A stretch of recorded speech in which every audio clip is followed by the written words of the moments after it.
इतिहास अनेकांच्या अभ्यासाचा विषय आहे. इतिहास अनेकांच्या व्यासंगाचा विषय आहे. इतिहास अनेकांच्या संशोधनाचा विषय आहे. इतिहास अनेकांच्या अभिमानाचा विषय आहे. इतिहास अनेकांच्या स्वाभिमानाचा विषय आहे.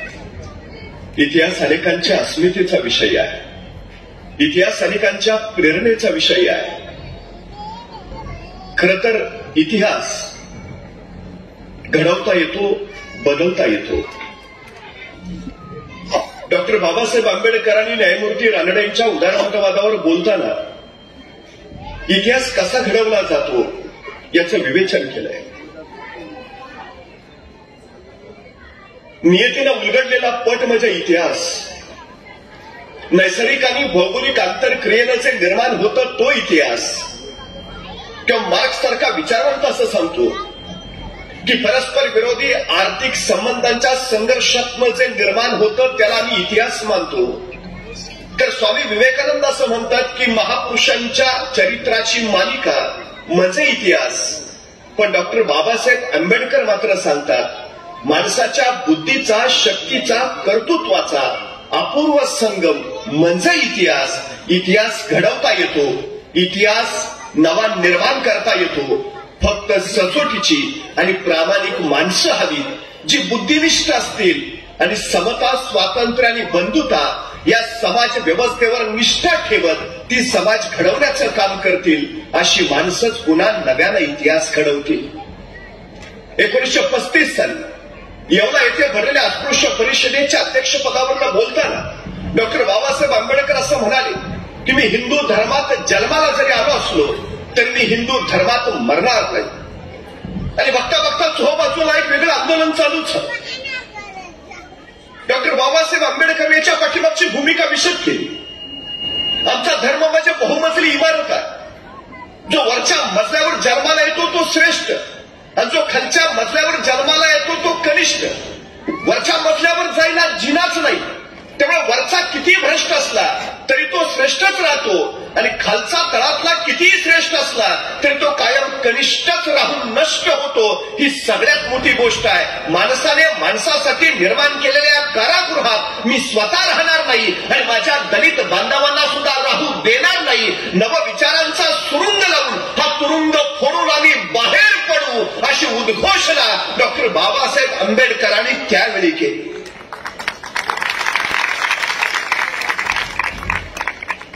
अनेकांनी त्यांचा उद्वेग लक्षात घेतला. अनेकांनी त्यांच्याशी संवाद संभाषण केलं. अनेकांनी त्यांच्या चित्ताचा दाह कमी करण्याचा प्रयत्न केला. अनेक लोकनेत्यांनी त्यांना विनवलं धर्मांतर करू नका. पण डॉक्टर बाबासाहेब आंबेडकर मात्र विचार परिवर्तनाचं चक्र मनामध्ये फिरवत राहिले. अनेक धर्मग्रंथांचं आलोचन त्यांनी केलं. स्वतःच्या विचारांशीच विचारांचं युद्ध सुरू झालं. ते सांगू लागले निव्वळ एखाद्या ठिकाणी जन्माला आला म्हणून त्याला आयुष्यभर गुन्हेगारासारखं, जनावरासारखं राहायला लावलं. ही मानवता आहे का? समाज व्यवस्थेला ओहोटी लागलेली असताना सुद्धा कुणी समतेचा धडा घ्यायला तयार नाही. हे बरोबर आहे का? हे किती दिवस चालणार? माणसाने माणसाला माणसांची रीत द्यावी, माणसाने माणसाला माणसांची प्रीत द्यावी. माणूस म्हणून जन्माला आलेल्याची एवढीच तर भावना आहे. पण तेही माणूस पण जर त्याला मिळत नसेल तर ही समाज व्यवस्था अभेरणं हे काही गैर आहे का? दोन तप डॉक्टर बाबासाहेब आंबेडकरांच्या मनात हे युद्ध चालू राहिलं आणि या युद्धानंच डॉक्टर बाबासाहेब आंबेडकरांना बुद्धांकडे नेलं. ही सगळ्यात महत्वाची गोष्ट आहे. खरं तर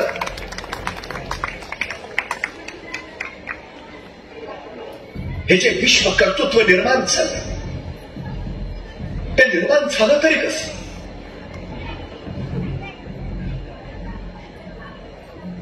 रामजी सकपाळ सुभेदार मेजर होते. मध्य प्रदेशातल्या महू इथं तिथंच भीमरावांचा जन्म झाला. एका लष्करी शाळेमध्ये मुख्याध्यापकाचं काम करणारे रामजी बाबा महात्मा ज्योतिबा फुले आणि न्यायमूर्ती रानडे यांच्याबरोबर सहचिंतन करणारे प्रज्ञावंत होते. रामजी बाबा कबीरपंथी. उभ्या आयुष्यात त्यांनी मद्य आणि मांस यांना कधीही स्पर्श केला नाही.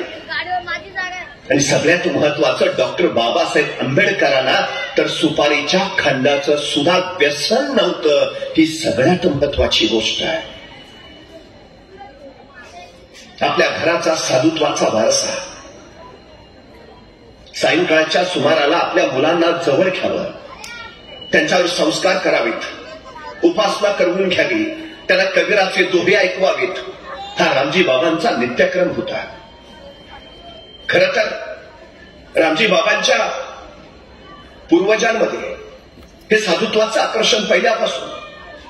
पण त्यांच्याच घराण्यात जन्माला आले का विरक्त महात्म्यानं रामजी बाबांना सांगितलं होतं, तुझ्या पोटी जगाचं कल्याण करणारा सुपुत्र जन्माला येणार आहे. आणि भीमरावांच्या रूपानं तो सुपुत्र जन्माला आला.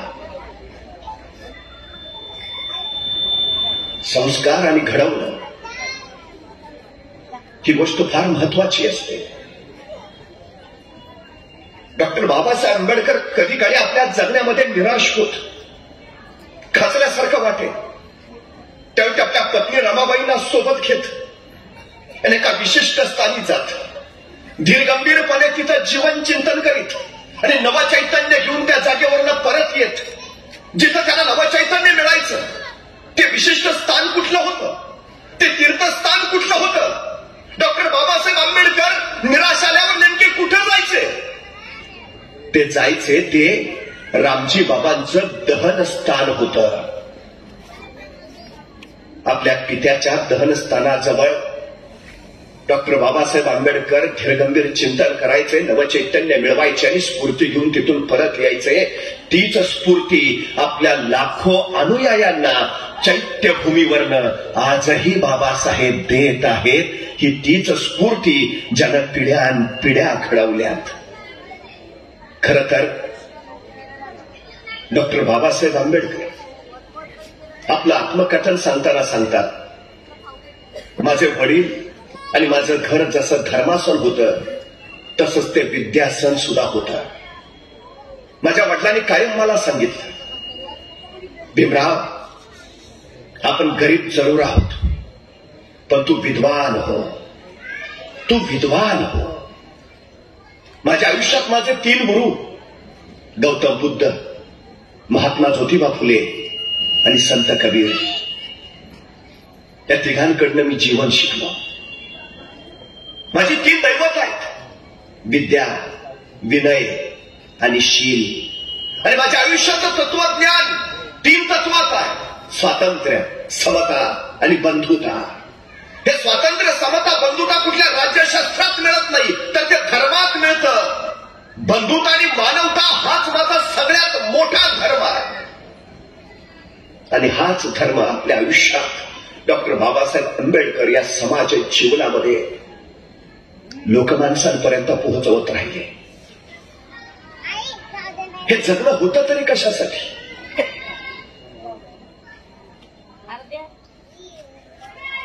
खर तर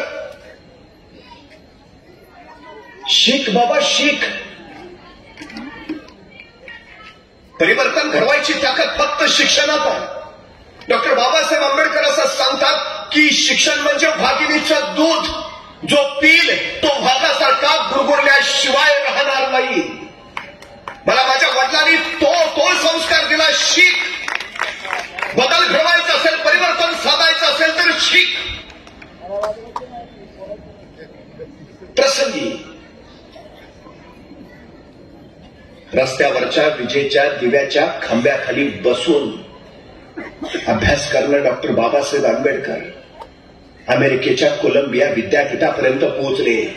आजही त्या अमेरिकेच्या कोलंबिया विद्यापीठात गेला तर त्याच्या बाहेर लिहून ठेवलंय, शतकातील सर्वोत्तम विद्यार्थी डॉक्टर बाबासाहेब आंबेडकर. रत्नागिरी जिल्ह्यातल्या मंडणगड जवळच्या आंबवडे गावचे डॉक्टर बाबासाहेब आंबेडकर. खरं तर त्यांचं आडनाव आंबवडेकर, पण आंबेडकर नावाच्या शिक्षकानं ते आंबेडकर करून टाकलं. शिक्षकाचं नाव शिष्याला मिळणं हा पहिला योगायोग बाबासाहेबांच्या आयुष्यात इथं आला. ते आंबेडकर झाले. परिस्थिती बेताची, पण उर्मी अफाट होती. जीवन अनुभव सोचले होते, चटके सहन केले होते. केस कापायला म्हणून नाभिकाकडे गेले, तर दलित म्हणून नाभिकानं केस कापायला नकार दिला.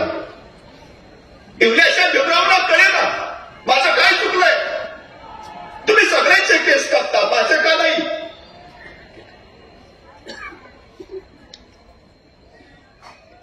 वडील सेवानिवृत्तीनंतर देशाटन करायचे, स्थलांतर करायची आणि वडिलांबरोबर या मुलांची भटकंती सुरू व्हायची. मसूर रहमतपूर गोरेगावच्या भागात वडील होते. वडिलांना भेटायला म्हणून ही मुलं निघाली. एक बैलगाडी बघितली, पैसे ठरले. त्या गाडीवाल्यानं आनंदाने या मुलांना गाडीत बसवलं आणि वडिलांना भेटायला ही मुलं निघाली. प्रवासात गप्पा सुरू झाल्या. गाडीवाल्याने विचारलं, काय रे बाळानो, कोण तुम्ही, कुठले, तुमचं नाव काय.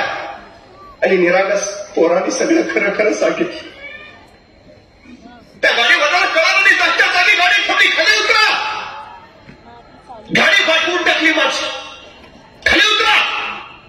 त्या निष्पाप पोरांना कळेच ना काय झालंय.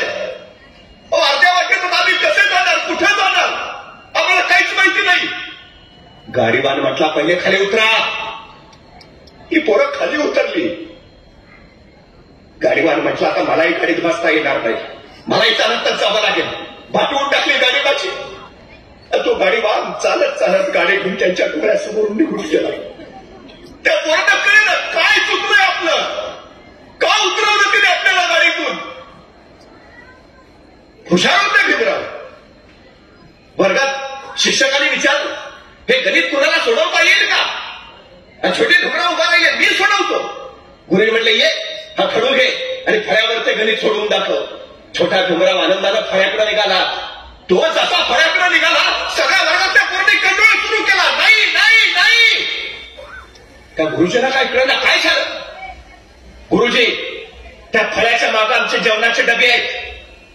त्या भीमरावांनी फळ्याला शिवलं ना, आमच्या डब्यांनाही पाठवेल. उपाशी राहावं लागेल आम्हाला. त्याला फळ्याला शिवू देऊ नका गुरुजी. आणि गणित सोडवता येत असून सुद्धा आपल्या वर्गमित्रांचे डबे बाटतील म्हणून तो हुशार चुणचुणीत भीमराव तसाच दादारी फिरला. त्याला कळेल असं काय चुकलं माझं. तहान लागली पण पाणवठ्यावर गेला आणि सवर्णांच्या पाणवठ्यावरचं पाणी पिला म्हणून या छोट्या भीमरावाने मार देखील खाल्ला. अशा असंख्य चटके बसत राहिले. डॉक्टर भीमराव आंबेडकर ते सोसत राहिले. आयुष्य करपून टाकणाऱ्या या वेदना बाजूला सारून त्या काळोखातनं नवा प्रकाश निर्माण करीत पुढं पुढं पावलं टाकत राहिले. माझं हे विश्व जर बदलायचं असेल तर मला घडावंच लागेल, मला शिकावंच लागेल. महत्वाची परीक्षा तालुक्याच्या ठिकाणी. सगळे जाऊन तिथं राहणं शक्य नाही. रामजी बाबा म्हटले, भीमराव मी येतो तुमच्या बरोबर.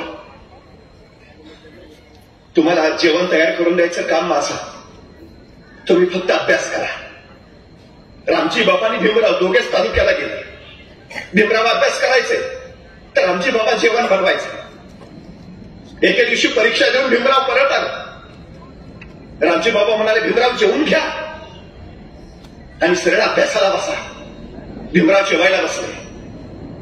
जेवता जेवता त्यांनी वडिलांना विचारलं, बाबा तुम्ही नाही जेवत. नाही नाही, तुमचं झालं की मी जेवतो, तुम्ही आधी जेवून घ्या, तुम्हाला परीक्षा द्यायचा अभ्यास करायचा, तुम्ही जेवून घ्या. भीमरावाने आपलं जेवण उरकलं, अभ्यासाला निघून गेले. दुसऱ्या दिवशी पेपर घेऊन परत आले, जेवायला बसले. जेवण सुरू झालं. जेवता जेवता त्यांनी परत वडिलांना विचारलं, बाबा तुम्ही नाही जेवत. रामजी बाबा म्हटले, तुम्ही जेवून घ्या, तुमचं झाल्यावर मी जेवतो. जेवले. भीमराव अभ्यासाला लागले. तिसऱ्या दिवशी पेपर घेऊन परत भीमराव दुपारी आले, जेवायला बसले. जेवता जेवता परत विचारलं, बाबा तुम्ही नाही जेवत. रामजी बाबाने परत उत्तर दिलं, तुमचं होऊ द्या, तुमचं झाल्यावर मी जेवतो, तुम्ही जेवून घ्या. भीमराव अभ्यासाला गेले. चौथ्या दिवशी पेपर देऊन आले. जेवायला बसले. जेवता जेवता त्यांनी परत बाबांना प्रश्न विचारला, बाबा तुम्ही नाही जेवत? आणि रामजी बाबा म्हणाले, भीमराव तुम्ही जेवून घ्या, तुमचं झालं की मी जेवतो. पण अचानक भीमरावांच्या लक्षात आलं, मी रोज 3 दिवस हा प्रश्न माझ्या वडिलांना विचारतोय आणि बाबा सांगतायत तुम्ही जेवून घ्या, तुमचं झाल्यावर मी जेवतो. पण मी जेवल्यावर टोपलीत भाकरीच शिल्लक राहत नाही, तर माझ्या नंतर बाबा खातात काय?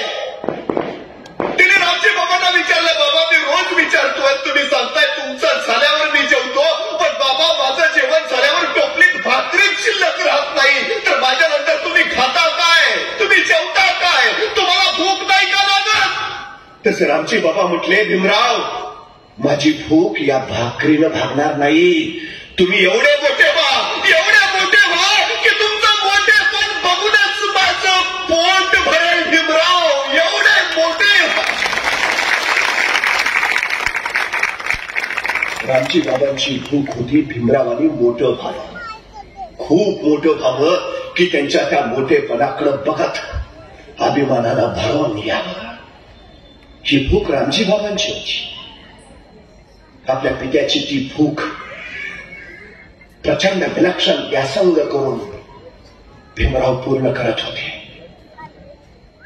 आमच्या अलीकडची असंख्य मुलं सांगतात, का शिकला नाही? आमची परिस्थिती नव्हती हो. तू गप. मला भयान राग येतो असल्या माणसांचा. आमची परिस्थिती नव्हती हो.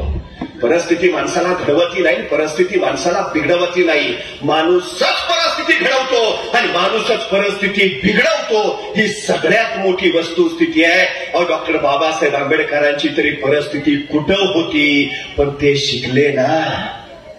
आम्हाला काय अडचण आहे? जी माणसं कारण देतात ना, ती माणसं आयुष्यात कधीच यशस्वी होत नाहीत, अजिबात नाहीत. डॉक्टर बाबासाहेब आंबेडकरांनी आपल्या आयुष्यात कधीच कारणं दिली नाहीत, कधीच परिस्थितीला दोष दिला नाही, याची पाठ नाही. 1908 साली डॉक्टर बाबासाहेब आंबेडकर मॅट्रिकची परीक्षा पास झाली. परतच्या साली त्यांचा मोठा सत्कार करण्यात आला. कृष्णाचे अर्जुन केळुसकर त्या समारंभाचे प्रमुख पाहुणे होते. कृष्णाचे अर्जुन केळुसकरांनी भीमराव आंबेडकरांचं कौतुक केलं आणि त्याच सत्कार समारंभात गौतम बुद्ध हे स्वतः कृष्णाजी अर्जुन केळुसकरांनी लिहिलेलं पुस्तक त्यांनी डॉक्टर भीमराव आंबेडकरांना बक्षीस म्हणून भेट दिलं. त्या दिवसापासून गौतम बुद्धांचा आणि डॉक्टर बाबासाहेब आंबेडकरांचा भावनिक आणि वैचारिक स्नेह जुळला. डॉक्टर बाबासाहेब आंबेडकर असं म्हणतात की त्यावेळी जर मला कृष्णाचे अर्जुन केळुसकरांनी गौतम बुद्धांचं ते पुस्तक दिलं नसतं, तर भारतीय राज्यघटनेचा शिल्पकार म्हणून डॉक्टर बाबासाहेब आंबेडकरांची ओळख कधीच झाली नसती. एक पुस्तक माणसाच्या आयुष्यात किती परिवर्तन घडवून आणतं, एक पुस्तक माणसाचं आयुष्य किती बदलून टाकतं, याचं उत्तम उदाहरण म्हणजे मॅट्रिकच्या परीक्षेनंतर डॉक्टर बाबासाहेब आंबेडकरांचा झालेला हा सत्कार आणि त्यांना मिळालेलं ते पुस्तक. खरं तर त्याच्यानंतर त्यांनी एल्फिस्टन कॉलेजला प्रवेश घेतला आणि त्याच वेळी त्यांचं रमाबाईंबरोबर लग्नही झालं. 1912 साली त्यांनी बीएची पदवी घेतली आणि अंगावरच्या अक्षता ओघळण्याच्या अगोदरच त्यांना आणखी शिक्षणाची ओढ लागली. माणसाचं ध्येय काय? शिक्षण, आणखी शिक्षण, उच्च शिक्षण, उच्चतर शिक्षण. प्रतिकूल परिस्थितीमध्ये शिक्षण योग हाच ज्यांचा राजयोग झाला होता, त्या डॉक्टर बाबासाहेब आंबेडकरांचं ध्येय फक्त एवढंच होतं, शिकायचंय, शिकायचंय, आणखी शिकायचंय, आणखी शिकायचंय. एल्फिस्टन कॉलेजमधनं पदवी घेऊन बडोदा नरेश महाराजा सयाजीराव गायकवाड यांनी दिलेल्या शिष्यवृत्तीच्या बळावर डॉक्टर भीमराव आंबेडकर हे अमेरिकेच्या कोलंबिया विद्यापीठात गेले. तिथं ते शिकू लागले. तिथंच त्यांनी अर्थशास्त्रामध्ये MA आणि PhD केलं. तिथलं शिक्षण घेतलं आणि ते परत भारतामध्ये आले. शिष्यवृत्ती संपत होती. काही दिवस त्यांनी बडोदा संस्थांमध्ये काम केलं, पण अमेरिकेचं आचार विचार स्वातंत्र्य त्यांनी बघितलं होतं. आणि इथली परिस्थिती, इथली जाती व्यवस्था, माणूस असूनही, एवढं शिकूनही ते हद्दपारच होते. खर तर एके दिवशी परळच्या चाळीच्या त्यांच्या खोलीचं दार अचानक वाजलं. बाबासाहेबांनी दार उघडलं तर दारात राजर्षी छत्रपती शाहू महाराज. आंबेडकरला काय कळेना. लुंगीवर असलेल्या बाबासाहेबांनी महाराजांना विचारलं, महाराज निरोप द्यायचा, मी स्वतः आलो असतो. तसे राजर्षी म्हणाले, अहो भीमराव, आम्ही तो परंपरेचे राजे, तुम्ही तो ज्ञानाचे राजे. परंपरेचा राजा ज्ञानाचा राजाकडे येणार.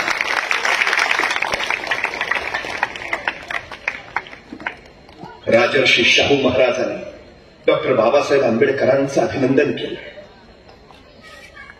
पण त्यांच्या लक्षात आलं की डॉक्टर बाबासाहेबांना आणखी शिकायचं आहे.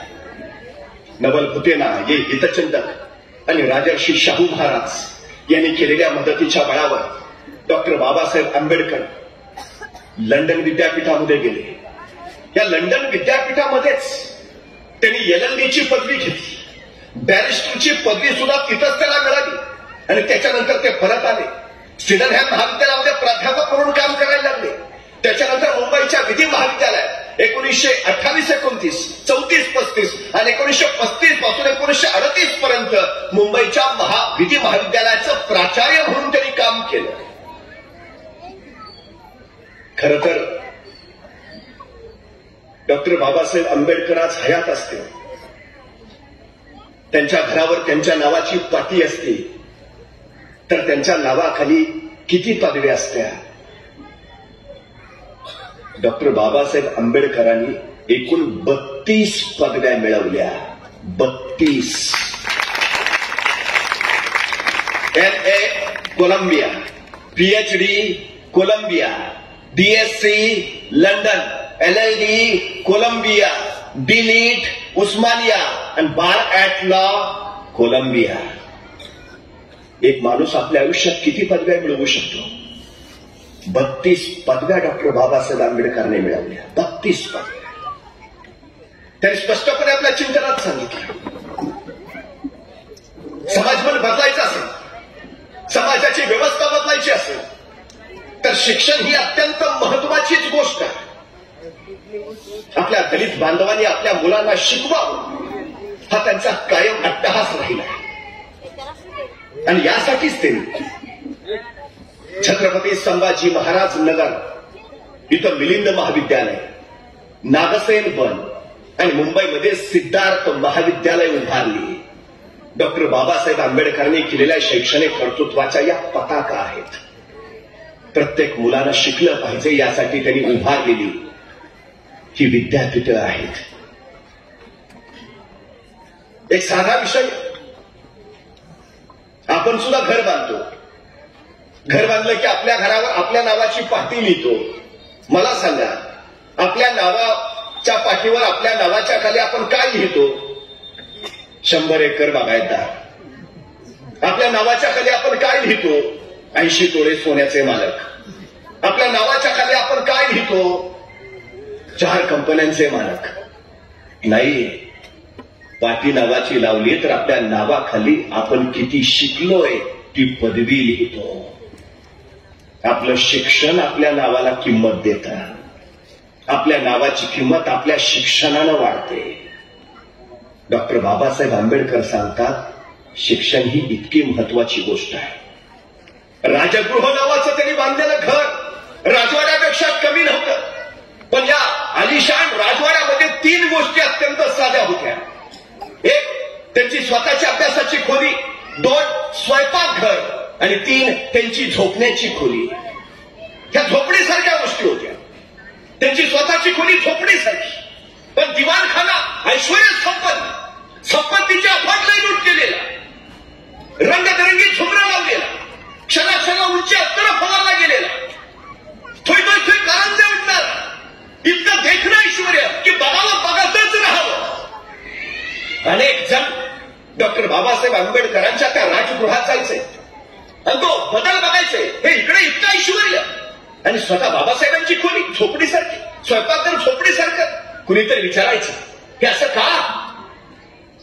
एकीकडे हा साधेपणा, दुसरीकडे श्रीमंती, एकाच घरात का?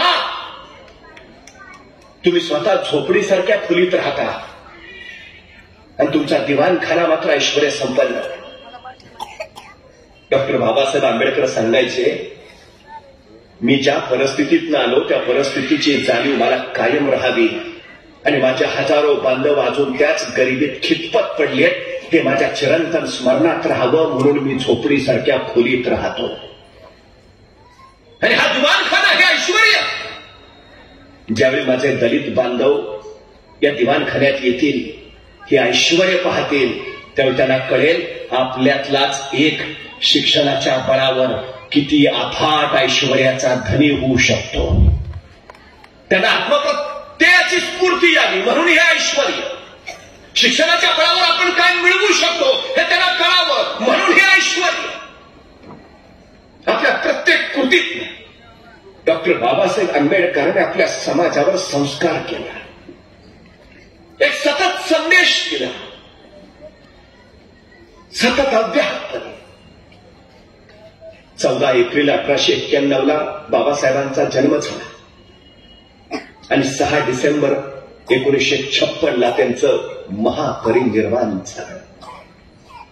62 वर्षाचं आयुष्य, यातली 30 वर्ष शिक्षणात गेलीत. 1946 नंतर 56 पर्यंत ते दिल्लीतच व्यस्त असायचे. म्हणजे जे काही कर्तृत्व त्यांनी उभारलंय ते फक्त 25 वर्षात, फक्त 25 वर्षात. या 25 वर्षामध्ये त्यांनी मूकनायक सारखं वृत्तपत्र काढलंय, बहिष्कृत भारत सारखं काढलंय, प्रबुद्ध भारत सारखं नियतकालिक काढलंय, असंख्य नियतकालिकांचे संपादक, त्यांची भाषणं, त्यांचे लेख, तब्बल 23 ग्रंथ त्यांनी लिहिले.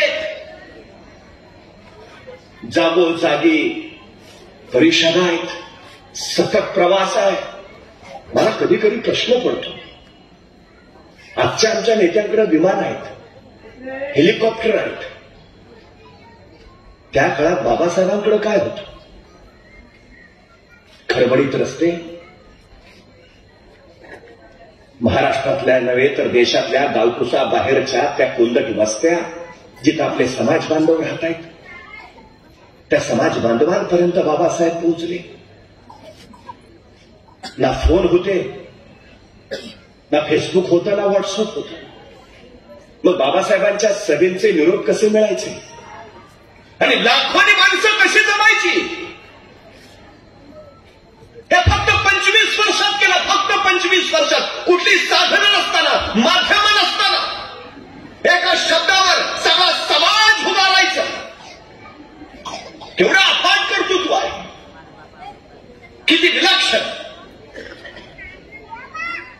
आपल्या समाजाचा विकास, मानवतेचा ध्यास हाच ज्यांचा श्वास झाला, त्याने प्रत्येक क्षण लोकमानसाच्या भल्यासाठी व्यतीत केला. प्रत्येक क्षण. रात्रीच्या 2 वाजता दिल्लीत एक पत्रकार फिरत होता. फिरता फिरता तो पंडित जवाहरलाल नेहरूंच्या घराजवळ गेला.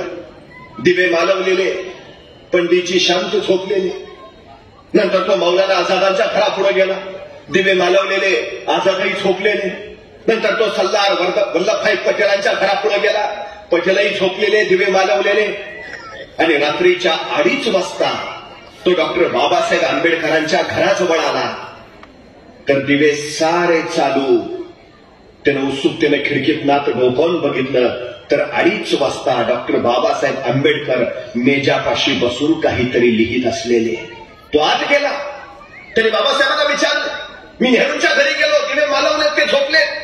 मी आझादांच्या घरी गेलो, दिवे मालवलेत, ते झोपलेत. मी पटेलांच्या घरी गेलो, दिवे मालवलेत, ते झोपलेत. पण बाबासाहेब रात्रीच्या 2:30 वाजले, तुमच्या घरातले दिवे चालू आणि तुम्ही अजून जागे आहात, असं का? बाबासाहेब तेव्हा त्या पत्रकाराला म्हणाले, ते सगळे झोपलेत कारण त्यांचा समाज जागा आहे आणि मी जागा आहे कारण माझा समाज माझी झोप नाही. जोपर्यंत माझा समाज जागा होत नाही, मला झोपायचा अधिकार नाही, मला विश्रांती घ्यायचा अधिकार नाही. आपल्या आयुष्याचा कण आणि कण, आपल्या आयुष्याचा क्षण आणि क्षण ज्यांनी फक्त आपल्या बांधवांसाठी व्यतीत केला.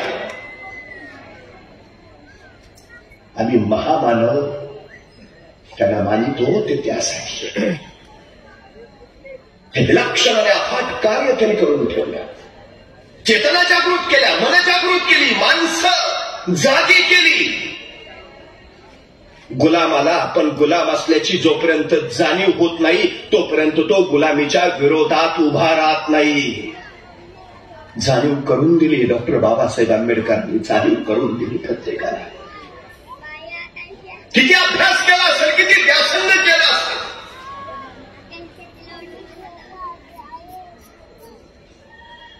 किती पुस्तकं वाचले असतील, किती ग्रंथ वाचले असतील. रामजी बाबांची परिस्थिती नव्हती, पण आपल्या मुलाच्या व्यासंगात खंड पडू नये म्हणून ते प्रत्येक पुस्तक आपल्या मुलाला आणून द्यायचे आणि स्वतः मात्र कर्जबाजारी व्हायचे.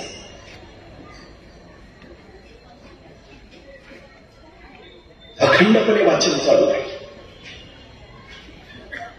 अनेक जण सांगतात प्रचंड विद्वान होते बाबासाहेब, विलक्षण स्मरणशक्ती होती त्यांची. कुणी जर त्यांना आज विचारलं, बाबासाहेब तुम्ही 10 वर्षापूर्वी हे पुस्तक वाचलेलं, त्या पुस्तकातल्या 300 नंबर पानावरच्या दुसऱ्या पॅरेग्राफ मधली 4थी ओळ काय आहे? 10 वर्षानंतर डॉक्टर बाबासाहेब आंबेडकर अचूक सांगायचे त्या पुस्तकाच्या 300 नंबर पानावरची दुसऱ्या पॅरेग्राफ मधली 4थी ओळ ही आहे. लोक म्हणायचे काय बुद्धिमत्ता आहे, काय विलक्षण. आणि बाबासाहेब आंबेडकर सांगायचे माझ्या परिस्थितीनं मला दिलेली ही देणगी आहे. पुस्तकं विकत घेण्यासारखी माझ्या वडिलांची परिस्थिती नव्हती. त्यामुळे लहानपणी ज्यावेळी एखादं पुस्तक माझ्या हातात पडायचं तर मला वाटायचं की आज आपल्या हातात हे पुस्तक आहे, उद्या ते मिळेलच का याची खात्री नाही. त्यामुळे आज वाचतानाच असं वाचूया की आयुष्यात पुन्हा या पुस्तकाची गरजच करता कामा नये. परिस्थितीवर कशी मात करावी, परिस्थितीची देणगी कशी मिळवावी याचं उत्तम उदाहरण डॉक्टर बाबासाहेब आंबेडकरांनी आपल्या जीवन चिंतनातनं दिलं. लोक कारण सांगतात आम्ही गरीब आहोत. अरे चांगला आहे ना, मग श्रीमंत व्हायला तुला मिळालेली ही संधी आहे. नाही जरा बुद्धी कमी आहे, उत्तम आहे ना. विद्वान व्हायला तुला मिळालेली ही सर्वोत्तम संधी आहे. स्वतःच्या कमतरताना बलस्थानं बनवा आणि मग यशाची शिखरं पार करा. हा सर्वोत्तम संदेश डॉक्टर बाबासाहेब आंबेडकरांनी आम्हाला दिला. कुठलीही गोष्ट झोकून दिल्याशिवाय होत नाही, अजिबात होत नाही. एखाद्या क्षेत्रात पूर्ण झोकून द्यावं लागतं. 32 पदव्या घेतल्या, अर्थशास्त्र, राज्यशास्त्र आणि कायदाशास्त्र. हे डॉक्टर बाबासाहेब आंबेडकरांचे स्वतःचे आवडीचे विषय. पण आपल्याला माहिती असेल नसेल, असं कुठलंही क्षेत्र नाही ज्या क्षेत्रामध्ये डॉक्टर बाबासाहेब आंबेडकरने आपले विचार मांडले नाहीत, जे पिढ्यानपिढ्यांना प्रत्येक क्षेत्राला आदर्श ठरतील.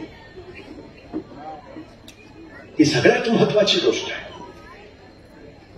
15 ऑगस्ट 1947 डॉक्टर बाबासाहेब आंबेडकर हे स्वतंत्र भारताचे पहिले कायदा मंत्री झाले.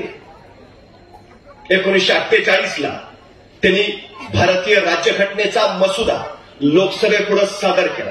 या मसुदा समितीचे डॉक्टर बाबासाहेब आंबेडकर अध्यक्ष होते. त्यांनी दिलेली या देशाची सर्वोत्तम देणगी आहे भारतीय संविधान. त्या देशाची राज्यघटना घडवण्याचं कार्य डॉक्टर बाबासाहेब आंबेडकरांनी केलं. एखादा अब्जोपती असला तरी त्याला एकच मत द्यायचा अधिकार आहे, आणि एखादा अत्यंत गरीब असला तर त्यालाही एकच मत द्यायचा अधिकार आहे. धर्म, जात, पंथ या सगळ्या गोष्टी बाजूला सारून या देशाचा नागरिक म्हणून प्रत्येकाला एक मत, त्याच्या मताचा तेवढाच अधिकार आहे. विलक्षण कार्य आणि जगातील सगळ्यात मोठी सुदृढ लोकशाही निर्माण करायचं काम या भारतीय राज्यघटनेनं केलं, जे डॉक्टर बाबासाहेब आंबेडकरांच्या माध्यमातून झालं. ते कायदा मंत्री होते, ते विद्युत मंत्री होते, ते महसूल मंत्री सुद्धा होते, ते जलसंपदा मंत्री सुद्धा होते. पाण्यापासून वीज तयार करायचा पहिला निर्णय डॉक्टर बाबासाहेब आंबेडकरांनी घेतला. एका नदीचं पाणी दुसऱ्या नदीमध्ये सोडणं हा निर्णय सुद्धा डॉक्टर बाबासाहेब आंबेडकरांनी घेतला आहे. म्हणजे भारताची ऊर्जा नीती, भारताची जलनीती आणि भारताची अर्थनीती आज जी सुदृढ दिसते आहे त्याच्या पाठीमागं डॉक्टर बाबासाहेब आंबेडकरांचे विचार आणि त्यांचे निर्णय आहेत. ही गोष्ट आपण लक्षात घेतली पाहिजे. कमाल जमीन धारणा कायदा हा डॉक्टर बाबासाहेब आंबेडकरांनी आणला. सावकार प्रतिबंधक कायदा हाही डॉक्टर बाबासाहेब आंबेडकरांनी आणला. शेतकी महामंडळ हे बाबासाहेब आंबेडकरांनी तयार केलं आणि त्याच्यापेक्षा सगळ्यात महत्वाचा विचार त्यांनी मांडला. शेतीला उद्योगाचा दर्जा दिल्याशिवाय आणि शेतकऱ्याला सगळ्या साधन सुविधा उपलब्ध केल्याशिवाय शेतकरी आर्थिकदृष्ट्या सक्षम होणार नाही. आणि जोपर्यंत तळातला माणूस आर्थिकदृष्ट्या सक्षम होत नाही तोपर्यंत या देशात समता आणि समानता येणार नाही. ही सगळ्यात महत्वाची गोष्ट आहे. आर्थिक विषमता जोपर्यंत संपत नाही तोपर्यंत जातीय समता इथं प्रस्थापितच होणार नाही. जातीभेद कमी करायचा असेल तर आर्थिक विषमता नष्ट करा, हा सगळ्यात मोठा विचार डॉक्टर बाबासाहेब आंबेडकरांनी इथं मांडला. रोजगार त्या पद्धतीचे निर्माण झाले पाहिजेत. हे केवढं मोठं प्रचंड कार्य आहे. स्त्री मुक्तीचे समर्थक होते. हिंदू कोड बिल त्यांनी आणलं. पुरुष आणि स्त्री समान, स्त्रियांना समान अधिकार दिलेच पाहिजेत हे त्यांनी प्रकर्षानं मांडलं. आज जे आम्हाला दिसतंय ना 33%, 50% ही सगळी देण डॉक्टर बाबासाहेब आंबेडकरांची आहे. एक विलक्षण अर्थतज्ञ, जलतज्ञ, ऊर्जा तज्ञ असं प्रचंड कार्य त्यांनी अफाटपणे करून दाखवलं की ज्याच्या बळावर आमचा पाया या देशाचा विलक्षण मजबूत झाला, बलाढ्य झाला. प्रत्येक माणसाला हाताला काम मिळालं पाहिजे. 350 वर्षापूर्वी छत्रपती शिवाजी महाराजांनी या मातीमध्ये स्वराज्य उभा केलं. 18 पगड जातीची 12 बुद्धिदाराची सारी माणसं सोबत घेतली. सुतार, लोहार, चांभार, नोवी, जोशी, गुरा, मुलानी, साळी, माळी, धनगर, कोळी, आगरी, भांडारी सगळे एक केले. त्या सगळ्यांच्या मध्ये एकत्वाची भावना निर्माण केली. राष्ट्रीयत्वाचा महामंत्र दिला आणि या सगळ्यांच्या अलौकिक गुणांच्या बळावर 750 वर्षाचं पारतंत्र्य छत्रपती शिवाजी महाराजांनी फक्त 35 वर्षात हटवलं. हे विलक्षण कार्य त्यांनी केलं. या छत्रपती शिवाजी महाराजांच्या स्वराज्याचा वचननामा काय? सर्वांस पोटास लावणे आहे. या मातीत उगवलेल्या प्रत्येकाच्या हाताला काम मिळालं पाहिजे. काम मिळालं तर त्याचं पोट भरेल. स्वराज्य त्यातून निर्माण झालं. सगळ्या माणसांच्या हाताला महाराजांनी काम दिलं. प्रत्येकाच्या गुणांना, कौशल्याला वाव दिला. महाराजांनी फक्त स्वराज्य नव्हे तर सुराज्य निर्माण केलं. म्हणजे शिवाजी महाराजांचं आयुष्य 50 वर्षाचं, त्यापैकी 10 वर्ष बालपणात गेली, 10 वर्ष घोड्यावर बसून फक्त युद्ध खेळण्यात गेली आणि उरलेली 30 वर्ष निर्माण केलेल्या स्वराज्याचं सुराज्य करण्यात गेली.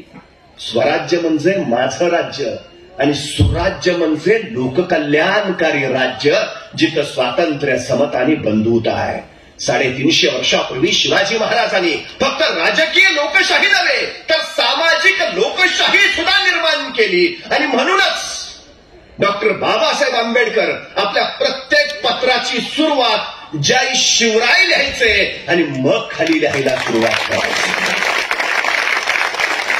त्या देशाची राज्यघटना तयार केल्यानंतर डॉक्टर बाबासाहेब आंबेडकर असं म्हणाले की या देशाची राज्यघटना तयार करताना माझ्या डोळ्यासमोर छत्रपती शिवाजी महाराजांचं स्वराज्य होतं. हे इथं निर्माण झालं होतं. राज्यघटनेच्या रूपानं ते पुन्हा एकदा इथं अस्तित्वात आलं, निर्माण केलं गेलं. डॉक्टर बाबासाहेब आंबेडकर महात्मा ज्योतिबा फुले यांना आपले गुरु मानायचे आणि महात्मा ज्योतिराव फुले छत्रपती शिवाजी महाराजांना आपले गुरु मानायचे. महात्मा ज्योतिबा फुलेंनी सार्वजनिक सत्यशोधक धर्माची स्थापना केली. त्यांनी जे विचार मांडले तेच विचार पुढे डॉक्टर बाबासाहेब आंबेडकरांनी आणखी प्रगतीपथावर पुढे नेले. हे अफाट कार्य आपल्या फक्त 25 वर्षाच्या या कार्यकाळात डॉक्टर बाबासाहेब आंबेडकरांनी इथं निर्माण करून दाखवलं. हे साधन होतं. एका दाण्याला जमिनीत गाडून घ्यावं लागतं तेव्हा 1000 मोत्यासारख्या दाण्याचं कणीस वर येतं. असंख्य महापुरुषांनी स्वतःला असं गाडून घेतलंय तेव्हा अनेक नायक उभा राहिलेत मोत्यासारखे, कणसासारखे. हे गाडून घेणं फार महत्वाचं आहे. त्याला मी झोकून देणं, समाजासाठी काम करणं असं म्हणतो. उत्तम ग्रंथकार होते डॉक्टर बाबासाहेब आंबेडकर. एवढे गुंतून जा की त्यांना स्थळ काळाचं सुद्धा भान राहायचं नाही. बुद्ध अँड हिज धम्म या ग्रंथाचं लेखन ते करत होते. वेळ रात्रीची. त्यांचे सचिव नानकचंद रट्ट त्यांची घरी जायची वेळ झाली. डॉक्टर बाबासाहेबांना त्यांनी विचारलं जाऊ का, आणि लिखाणात मग्न असणाऱ्या बाबासाहेबांनी सांगितलं हा जा. आणि परत डॉक्टर बाबासाहेब आंबेडकर लिखाणात मग्न झाले. सकाळ झाली. नानकचंद रट्ट आपल्या कामावर परत आले तर डॉक्टर बाबासाहेब आंबेडकर मेजापाशी लिहितातच आहेत.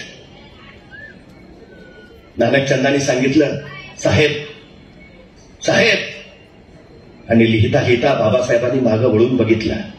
नानकचंद रट्ट दिसले आणि बाबासाहेब म्हणाले अरे तू अजून घरी गेला नाहीस, सांगितलं ना जा म्हणून. अख्खी रात्र गेली, बाबासाहेबांना पत्ता नाही. इतके लिखाणात मग्न झाले होते, इतकं स्वतःला त्या कार्यात झोकून दिलं होतं त्यांनी. हे झोकून देणं जेव्हा जमतं ना तेव्हा इतिहास घडतो, तेव्हा समाज बदलतो. हे केलं त्यांनी. हे सगळ्यात महत्वाचं. खरं तर डॉक्टर बाबासाहेब आंबेडकरांचं व्यक्तिमत्व समोर आणलं की एक उग्र गंभीर प्रतिमा डोळ्यापुढे उभा राहते. विशाल भाल प्रदेश, पाणीदार डोळे, उंच पुराणी धिप्पाड देह, करारी वृत्ती, निग्रही स्वभाव आणि सरळ परखड जागच्या जागेवर प्रत्युत्तर द्यायचं कौशल्य. खरं तर हे असं व्यक्तिमत्व बघितलं की माणूस त्यांच्यापासून काही अंतर ठेवूनच आदवीनं उभा राहायचा. पण हा पहाडासारखा माणूस प्रचंड हळवा होता. या पहाडामध्ये भावनेचा एक झरा होता. त्यांचे चरित्रकार धनंजय कीर सांगतात पडद्यावर एक शोककथा पाहता पाहता बाबासाहेबांचे डोळे पाणावले आणि डोळे मिटून पडद्याकडे पाठ करून ते चालते झाले. त्यांचा आवडता पुत्र आजारी पडला आणि बाबासाहेब त्याला स्वतः घेऊन दवाखान्यात गेले. दर तासा 2 तासाला ते दवाखान्यात फोन करायचे आणि आपल्या लाडक्या त्या पुत्राची चौकशी करायची. शेवटी तो दगावलाच. ती बातमी बाबासाहेबांना दिली आणि बाबासाहेबांचा कंठ फुटला. एक म्हातारी स्त्री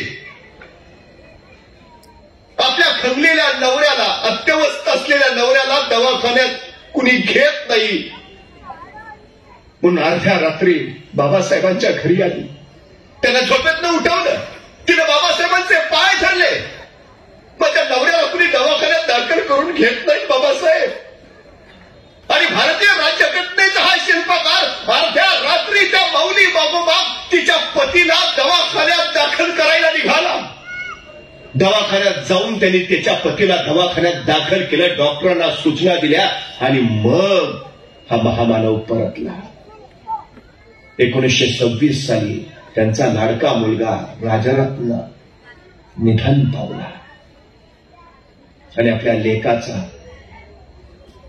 चेहरा आपल्या मांडीवर घेऊन बाबासाहेब ढसा रडत राहिले. लोक राजरत्नाला न्यायला आली आणि बाबासाहेबांनी हंबरडा फोडला. माझ्या लेकराला नका देऊ. माझ्या लेकराला माझ्या मांडीवरून नका दूर करू. दत्तोबा पवार नावाच्या स्नेहाला लिहिलेल्या पत्रात डॉक्टर बाबासाहेब आंबेडकर सांगतात, राजरत्न गेला आणि माझ्या जीवनातलं मीठ निघून गेलं. आता माझं जगणं बेचव झालंय. जगणं मरणं काय सारखंच.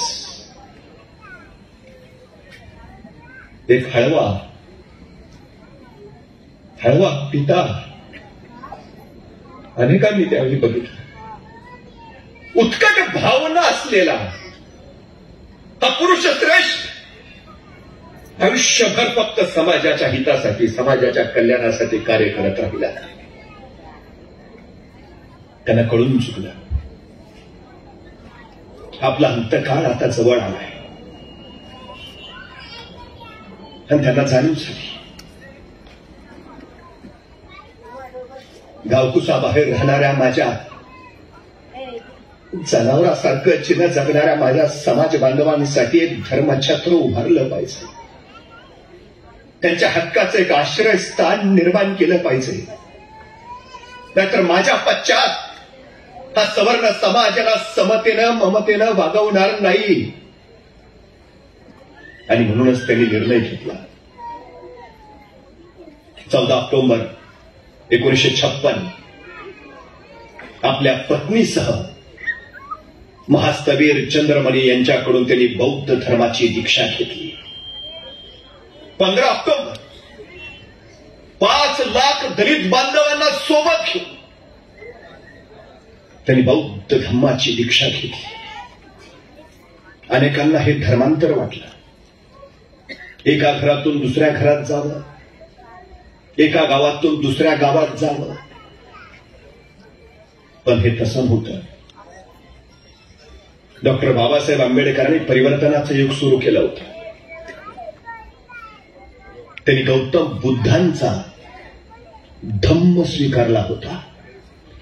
धर्म आणि धम्म याच्यामध्ये मूलभूत फरक आहे. आत्मा, परमात्मा, मोक्ष धर्म यात असतो असं सांगतो. धम्मात मात्र या गोष्टीला स्थान नाही. जे कळत नाही, जे कळू येत नाही, जे प्रत्यक्ष जीवनात कधी दिसत नाही, त्याचा धम्मात समावेश नाही. नीतिमत्ता आणि सदाचरण हीच धम्माची अंग आहेत. प्रज्ञाशील करुणा हा गौतम बुद्धांनी दिलेला विचार आहे. डॉक्टर बाबासाहेब आंबेडकर सांगतात, प्रज्ञावंत व्हायलाच हवं. त्याशिवाय अंधश्रद्धा बाजूला सारता येणार नाही, अज्ञान गाडता येणार नाही. शिका, संघटित व्हा आणि संघर्ष करा. हा महामंत्र डॉक्टर बाबासाहेब आंबेडकरांनी दिला. तर या प्रज्ञेत पण नुसतं प्रज्ञावंत झालो आणि शीलवंत नसलो तर त्या प्रज्ञेचा काही उपयोग नाही. प्रज्ञा जितकी महत्वाची, शील तितकंच महत्वाचं. म्हणून शीलवंत होणं यालाही गौतम बुद्धांनी महत्व दिलं. आणि सगळ्यात महत्वाची गोष्ट करुणा. आपल्या समाज बांधवांच्या प्रति माझ्या मनात जर करुणा नसेल तर माणूस म्हणून जगण्याला मी पात्र नाही. माझ्या मनात तो संवेदनाचा भावनेचा झरा खळाळता राहिला पाहिजे. आजूबाजूचे सारे माझे असले पाहिजेत. त्यासाठी ही करुणा त्यांनी महत्वाची मांडली. गौतम बुद्धांचा सर्वस्वी विचार त्याच्या भोवती आहे. एका आंब्याच्या बागेमध्ये गौतम बुद्ध ध्यान करत बसले होते आणि 4-5 पोरं त्याच बागेत आंबे पाडायला आली होती. एका पोरानं दगड उचलला आणि आंबे पाडायला म्हणून आंब्याच्या झाडावर मारला, पण त्याचा नेम चुकला आणि आंब्याच्या झाडाखाली बसला गौतम बुद्धांच्या मस्तकातच दगड लागला. खोप पडली, भरभर रक्त व्हायला लागलं आणि गौतम बुद्धांच्या डोळ्यातून खळदिशा सुरू सुटले. त्या पोराने बघितलं आपला नेम चुकलाय, गौतम बुद्धांना दगड लागलाय, रक्त भरभरतंय. ती पोरं पळून जायचा विचार करू लागली, पण परत विचार केला, अरे आपण काही जाणीवपूर्वक नाही केलं, चुकून झालंय. आपण तर झाडावरचे आंबे पाडत होतो, चुकून लागलंय. ती पोरं दबक्या पावलाने गौतम बुद्धांच्या समोर आली. चूक झाली हो, आम्ही तर झाडावरचे आंबे पाडत होतो, तुम्हाला मारायचा इरादा नव्हता, चुकून दगड लागलाय. पण गौतम बुद्धांच्या डोळ्यातनं खळखळ अश्रू ओघळतच राहील. कुणीतरी विचारलं, सांगा खूप लागलंय का, खूप दुखतंय का? गौतम बुद्ध मानेनं म्हणाले, नाही रे बाळांनो. मग तुम्ही रडताय का? सांगा ना, मग तुम्ही रडताय का? तसे गौतम बुद्ध म्हणाले, अरे त्या आंब्याच्या झाडाला तुम्ही दगड मारला तर त्या झाडानं सुद्धा तुम्हाला 2 आंबे दिले. मला दगड लागला तर मी मात्र तुम्हाला काही देऊ शकत नाही, या दुःखानं मी रडतोय. अरे झाडाला दगड मारला तर झाड सुद्धा आंबे देत आहे, पण मला दगड लागला तर मी मात्र तुम्हाला काही देऊ शकत नाही, या दुःखानं रडतोय मी. गौतम बुद्धांच्या उरातली ही करुणा डॉक्टर बाबासाहेब आंबेडकरांनी महत्वाची मांडली. प्रज्ञा असायलाच हवी. हे ज्ञान, शील म्हणजे चारित्र्य, आणि करुणा ज्याला आपण बंधुता म्हणतो. धम्म ते शिकवतो. दलितांना आधार द्यावा, खचलेल्यांना सावरावा, नीतिमत्ता सदाचरण यांनी सगळ्यांनी पुढे जावं, ही सगळ्यात मोठी त्यांची अपेक्षा होती. तो विचारांचा विलक्षण प्रवाह त्यांनी इथं निर्माण करून दिला. खरं तर आयुष्यभर त्यांनी समाजाचे साखळदंड तोडण्यासाठी अनेक युद्ध केली. आम्ही ही माणसंच आहोत. सकाळी सूर्य उगवताना तो कुणात भेदाभेद नाही करत, तो सगळ्यांना समान प्रकाश देतो. मग आम्ही माणसं का भेद करतो? उगवत्या सूर्याचा रंग भगवा आहे, आम्ही त्याला हिंदू म्हणत नाही. निसर्गाचा रंग हिरवा आहे, आम्ही त्याला मुस्लिम समजत नाही. अखंड सागराचा रंग निळा आहे, मग आम्ही त्याला बौद्ध म्हणत नाही. निसर्ग भेद करत नाही, मग आम्ही का भेद करावे, हा सगळ्यात मोठा प्रश्न आहे. निसर्गाच्या कुशीतनं खेळतं पाणी, त्या पाण्यावर सगळ्यांचा अधिकार आहे. मग तो अस्पृश्य आहे, दलित आहे म्हणून त्याला पाण्याला हात लावायचा अधिकार नाही, हा कुठला न्याय आहे? माझ्या बांधवांना सार्वजनिक पाणवठ्यावरचं पाणी मिळावं म्हणून बाबासाहेबांनी महाडच्या 14 तळ्याचा सत्याग्रह केला. देव साऱ्यांचा आहे, जसा तुमचा आहे तसाच आमचाही आहे. माझ्या बांधवांना त्या देवाचं दर्शन घेता यायला हवं म्हणून अमरावतीच्या अंबाबाई मंदिरात, पुण्याच्या पर्वती मंदिरात आणि नाशिकच्या काळाराम मंदिरातही बाबासाहेबांनी आंदोलनं केली, असंख्य धडका मारल्या. पण तरीही काही दुराग्रहांनी हट्ट सोडला नाही. तेव्हा मात्र डॉक्टर बाबासाहेब आंबेडकरांना आपल्या समाज बांधवांच्या, त्यांच्या पिढ्यांच्या भविष्यासाठी धर्म सोडावा लागला. पण त्यांनी स्वीकारला तो याच मातृभूमीतला गौतम बुद्धांचा धम्म. डॉक्टर बाबासाहेब आंबेडकर भारतपुत्र, ते भारत रत्न झाले, पण राष्ट्रनिष्ठा आणि त्यांचं राष्ट्रप्रेम हे मात्र आढळ राहिले. डॉक्टर बाबासाहेब सांगतात की स्वप्नातही मातृभूमीशी प्रतारणा करावी असा विचार सुद्धा माझ्या मनात येणार नाही, आणि तो कधी आलाही नाही. आपल्या राष्ट्राप्रती समर्पित असलेलं हे जीवन होतं, पूर्ण समर्पित. त्यामुळे या मातृभूमीचा सर्वोत्तम पुत्र डॉक्टर बाबासाहेब आंबेडकर या भूमीतल्या प्रत्येकाला ती प्रेरणा देत आहेत, ती चेतना देत आहेत. मी नेहमी एक गोष्ट सांगतो. एक छोटंसं खेडेगाव होतं. त्या खेडेगावात एक आई तिचा छोटासा मुलगा. एके दिवशी मुलगा शाळेतून घरी आला. आईला म्हणाला, मी आई उद्या जत्रेला जाणार आहे. मुलगा जत्रेला जाणार म्हणाला. आईच्या काळचा चर्र झालं. चर्र एवढ्यासाठी झालं की मुलगा जत्रेला जाणार म्हणजे त्याच्या हातावर किमान 10 रुपयाची नोट तरी ठेवली पाहिजे. त्या माऊलीला काही कळेना. आपलं घर गरिबीचं, आपल्या उशाशी दुःख.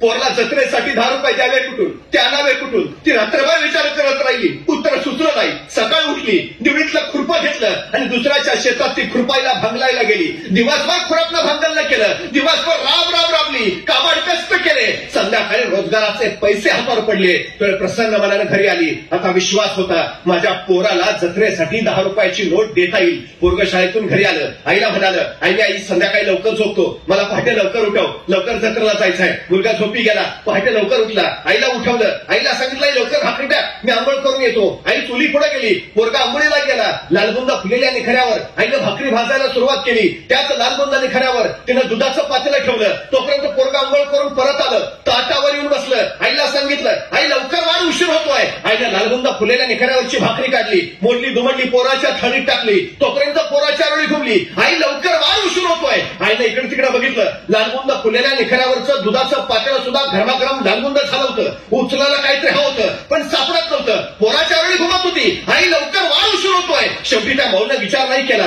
तशाच रिकाम्या बोटाने त्या गरमागरम लालबुंदा पातेलं उचललं. चर्रशी चटका बसला. कळ मस्तकात शिंचानंद केली. डोळ्यातनं खळ दिशा अश्रू सुटला. आता झटक्यात मागा आला. पदरात गुंडाळला गेला. पण तोपर्यंत पोराच्या वेळी घुमली. आई लवकर वाढ, उशीर होतोय. त्या माऊलीनं भाजल्या बोटांचा विचार नाही केला. त्याच भाजल्या बोटांनी त्या गरमागरम लालबुंदा पातेलं पुन्हा एकदा उचललं. पुन्हा एकदा चर्रदिशी चटका बसला. कळ पार काळचा थैतयात घालत गेली. डोळ्यातनं खळ दिशी अश्रू सुटला. पण सगळ्या वेदना सोसत घट्ट धरलं पातेलं. पोराच्या थाळीत दूध ओतलं. दूध ओतताना पोरनं बघितलं आईच्या डोळ्यातनं पाणी येतंय. पोरग मान खाली घालून दुधात भाकरी कुस्करून निमूटपणे जेवायला लागलं. पोराचं जेवण झालं. पोरग जत्रेला निघालं. आईनं कुशीत घेतलं. डोक्यावरनं हात फिरवला. त्याला सांगितलं, नीट जा, नीट ये, फार वेळ थांबू नको, अंधार पडायच्यात घरी ये. काकोटीला ठेवलेली 10 रुपयाची नोट काढली. पोराच्या हातावर दिली. सांगितलं, काहीतरी खायचं, काहीतरी घ्यायचं, उपाशी राहू नकोस. पोरग 10 रुपयांची नोट घेऊन जत्रेला गेला. दिवसभर जत्रेत रमलं. गरगर फिरणाऱ्या पाळण्या बघितली, जिलेबी बघितली, बाताशी बघितली, खेळणी बघितली. हरकून गेलं, बहरून गेलं, आनंद होऊन गेलं जत्रेत. संध्याकाळी अंधार पडायला लागला. पोरग घरी परतायला लागलं. आई दाराशी वाट बघत होती. पोरग लांबून येताना दिसलं. आईला हायसं वाटलं. लगबगीनं जवळ गेली. पोरला कुशीत घेतलं. डोक्यावरून हात फिरवला. त्याला विचारलं, काय काय बघितलं जत्रेत? पाळण्यात बसलास का? जिलेबी खाल्लीस का? खेळणी घेतलीस का? अरे 10 रुपये दिले तू, तुला काय केलंस त्याचं? पोरग आईच्या कुशीतनं बाजूला झालं. आईला म्हणालं, अगं धीरतर जर सांगतो तरी आईमले सांग ना लवकर, काय नसतं 10 रुपयांचं? तसं पोरगा आईला म्हणाला, आई डोळे मीठ. आई म्हणली, का रे? नाही डोळे मीठ आधी. आईने डोळे मिटले. हा मिटले डोळे. आता दाखवू काय नसतं 10 रुपयांचं? तसं पोरगा आईला म्हणालं, आई डोळे मीठ, नीट घट्ट उघडायचं नाही अजिबात. आई म्हणली, हो रे बाबा, मिटले डोळे घट्ट. आता दाखवू काय नसतं 10 रुपयांचं? आणि त्या 10 रुपयांचं काय आणलंय हे दाखवायला पोरानं खिशात हात घातला आणि खिशात काढलेली 10 रुपयाची सांडशी काढली आणि त्या आईच्या हातावर ठेवली. त्या सांडशीचा सहज स्पर्श त्या माऊलीला झाला आणि डोळ्यात डोळा उघडायला लागले. पोरला घट्ट उराशी कवटाळलं. अरे धन्य झाली कुस माझी, तुझ्यासारखं पोर या कुशीत जन्माला आलं. दिवसभर जत्रेत फिरलाचील, दिवसभर गरगर फिरणारे पाळणे बघितल्याचील, दिवसभर भूक लागली असेल, रुपया मोडून पोटाला काहीतरी खावंसं वाटलं असेल. पण पोरग दिवसभर जत्रेत वनवन करत उपास पोटी फिरत राहिलं. ते काळजात एक चटका घेऊन माझ्या आईच्या हाताला चटका बसलाय आणि तिच्या हाताला चटका बसू नये मग येताना 10 रुपयाची सांडशी, ज्याला आपण पक्कड कैची म्हणतो, ते घेऊन आलं. आमची पोरं काय करतायत? दुनियेच्या जत्रेत रमतायत नुसती. आईच्या हाताला चटका बसू नये म्हणून काय करतायत? कारण ज्या पोरांना आईच्या हाताला बसणाऱ्या चटक्यांची जाण असते, त्याच पोरांना मातीला बसणाऱ्या चटक्यांची जाण असते आणि त्याच पोरांना समाजाला बसणाऱ्या चटक्यांची जाण असते. डॉक्टर बाबासाहेब आंबेडकर या मातृभूमीचे असे पुत्र होते ज्यांना या मातृभूमीला बसणाऱ्या चटक्यांची जाण होती. मातृभूमीत उगवलेल्या आपल्या समाज बांधवांच्या चटक्याची जाण होती आणि ज्यांच्या ओठावर या समाजाच्या प्रगतीची गीतं होती. आपलं आयुष्य त्यांनी पिढ्यानपिढ्या घडाव्यात यासाठी समर्पित करून टाकलं. छत्रपती शिवाजी महाराजांपासून सुरू झालेला हा वारसा, स्वतंत्र भारताची राज्यघटना लिहून या देशाला संपन्न लोकशाही देण्यापर्यंत डॉक्टर बाबासाहेब आंबेडकरने आपल्या विद्वत्तेच्या विचारांच्या बळावर पुढे नेला. पुन्हा एकदा ती शिवशक्ती आणि ही भीमशक्ती एकत्र येऊन नवा इतिहास घडवण्याची वेळ निर्माण झाली आहे. परत एकदा छत्रपती शिवाजी महाराजांचे, डॉक्टर बाबासाहेब आंबेडकरांचे ते विचार घेऊन नवा इतिहास घडवूया. आमचे आदरणीय दीपक बाबा हांडे, अश्विनीताई, आमचा सगळा शिवसेना परिवार, वंदनीय शिवसेना प्रमुख बाळासाहेब ठाकरेंनी महाराष्ट्राला विचार केला. जिथं जात-पात कधीच मानली गेली नाही.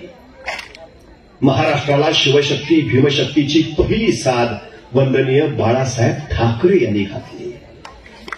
महाराष्ट्राची उन्नती, महाराष्ट्राची प्रगती याच्यासाठी तोच विचार घेऊन आता पुढे जाऊया. पुन्हा एकदा आपल्या सगळ्यांना मनपूर्वक धन्यवाद देतो. थांबतो.